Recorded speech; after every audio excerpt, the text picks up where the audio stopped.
And thank you for that, Alison. That's made me feel great.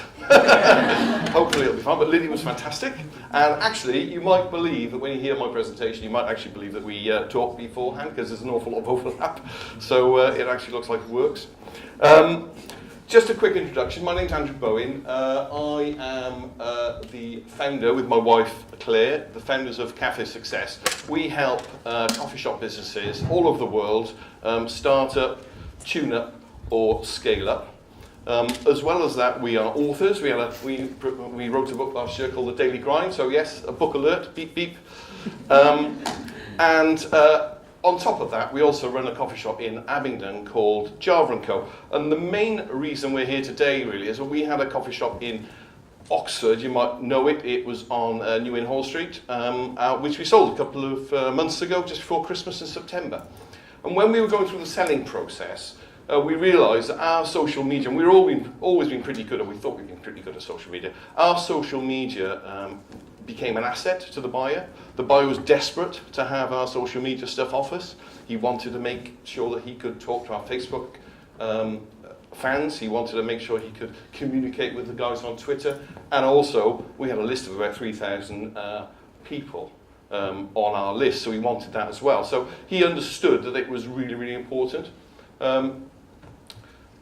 So Facebook is massive, and social media is massive, and people get confused about Facebook and what Facebook is or what social media is compared to Google.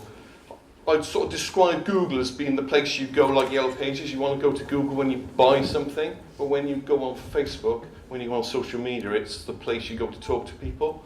So you need to think about that voice. Lydia talked about the voice. You need to think about the voice. It's not just about selling on Facebook or Instagram. It's not about that. It's about getting to know you. It's taking the customer through that know, like, trust journey.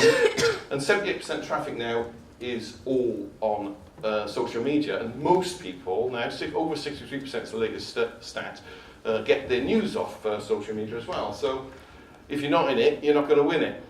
A point that Lydia made too is that all social media is not the same. So lots of businesses we talk to think, right, I'm going to be on Facebook, I'm going to be on Instagram, I'm going to be on Twitter, I'm going to be on Pinterest, and they put one post on a little app they've got, off it goes on every single platform, but what you get is a pretty poor result, because if you look at this here, the two top posts are non-native, so they're quite small, there's no pictures.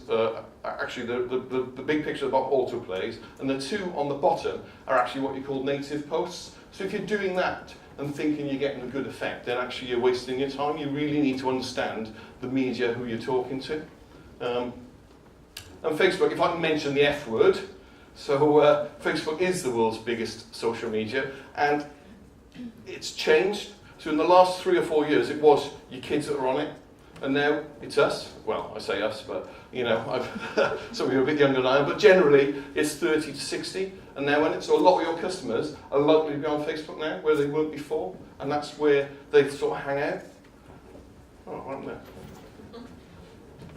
there. Oh, good. Right.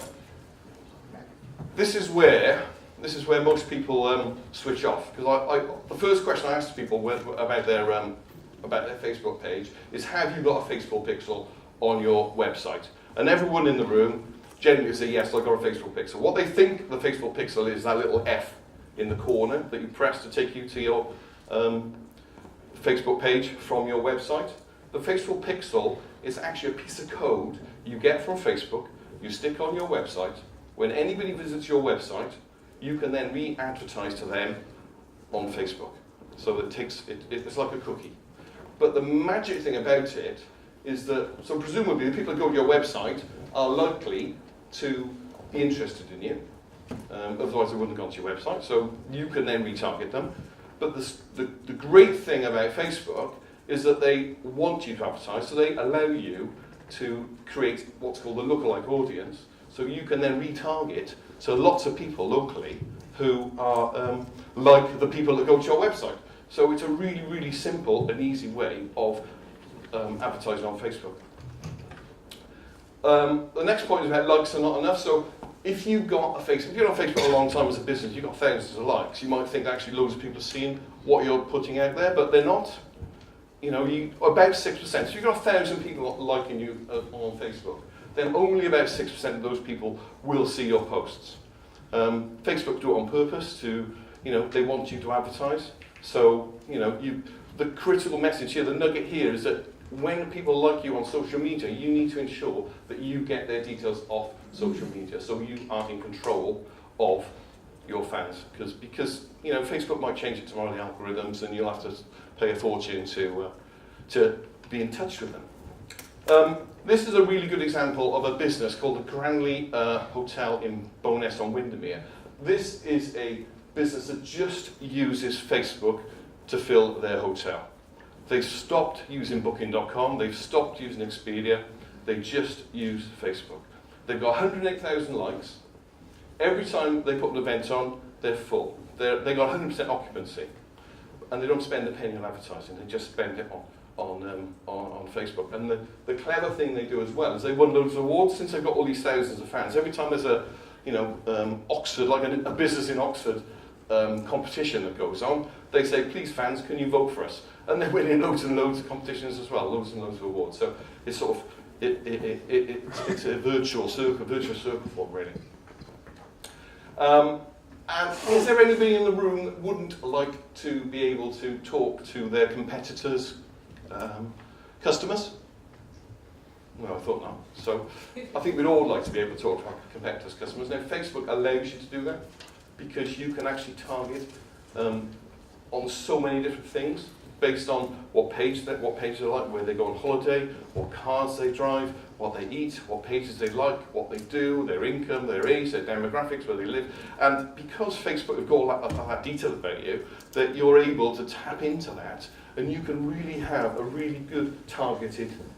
So if you know what your customer looks like, if you know what your perfect customer is, you can effectively produce an ad on Facebook and send it directly to those people's timelines. It's just phenomenal. It's far, far better than Google ads, if any of you use Google. Quick thing, there's a button for that, so you can add a button on your website. There's lots of buttons that Facebook lets you put on there. Buy now, book now, play a game, watch now. Some people just use Facebook as a sales page, so you can integrate your sales page to it. And remember what I said about only 6% of your fans will see your post. Well, there is a way around that. If you set up a group or a private group, invite your fans then to like your group or to join your group. They will see everything you post on Facebook. So not only do they see what you like, they become more and more engaged with your business. You can ask them for feedback. You can share contents and ideas, and it's a really good way of getting engagement. So, you know, set up, if you haven't got one, you need to set up, I would suggest, a group on Facebook. Invite your best customers to join you. Video is king. We're actually crushing it at the moment on video in our business in Abingdon, in our coffee shop business. We just do little 30-second videos when we're advertising a new drink for Christmas, or in fact we're recruiting at the moment, we just put a little video on. But we're getting a penny a view. It's cost us a penny a view to get our target audience on there. And it doesn't take a lot to do either. We do all our videos on an iPhone. You can edit them really easily, so you don't need, you know, the sort of equipment we've got here today. You can do it, and it doesn't take long. It takes seconds, really. 30-second videos are brilliant because they get great engagement. People look at them. They autoplay now on your timeline, so, you know, it's great. And you can use them across other platforms as well. Quick message about Twitter. It's great we use it for real-time events. We use it for local things. There's a thing called Ox Hour, where local businesses in Oxford tweet on a Wednesday evening between 7 and 8, and there's a conversation between different businesses in Oxford, and there's different Ox Hours or different businesses, there's Abingdon Hour and a Banbury Hour and stuff like that. So if you want to make contact with people on Twitter, that's a really good way of doing it. You can piggyback trends. Asking for retweets works. And if you get confused with Twitter, there is a really simple plugin that a free plugin you can put in on Chrome called Hootlet, and that makes sense of all your time linking to searches, and it does it all for you. It makes it really simple. This is where I normally get the biggest intake of breath, Because when we found, 2 minutes, yeah, perfect. We found when we gave our team in Oxford of the keys to our social media and let them post themselves, we had a massively positive effect on our social media accounts. We had great engagement because it suddenly wasn't just me doing it, it was our teams, and you know, they resonate with our customers straight away. We just didn't give them the keys to the car and let them get on with it. We trained them, we said this is what you need to do, we gave them a schedule, we suggested what type of posts they did, but it went bang, it went boom. You know, our social media just took off because we allowed people to engage. For the bean counters in the room, the return on investment is really easy to calculate because it is like Google, that you can work out to the penny how much it costs per lead or per client. So it's really easy to control and measure. And finally, you need to choose the right platform. As Lydia said, don't try and do every single social media platform under the sun. Find the social media platform that works for your business, where your customers hang out. Make sure you set it up correctly.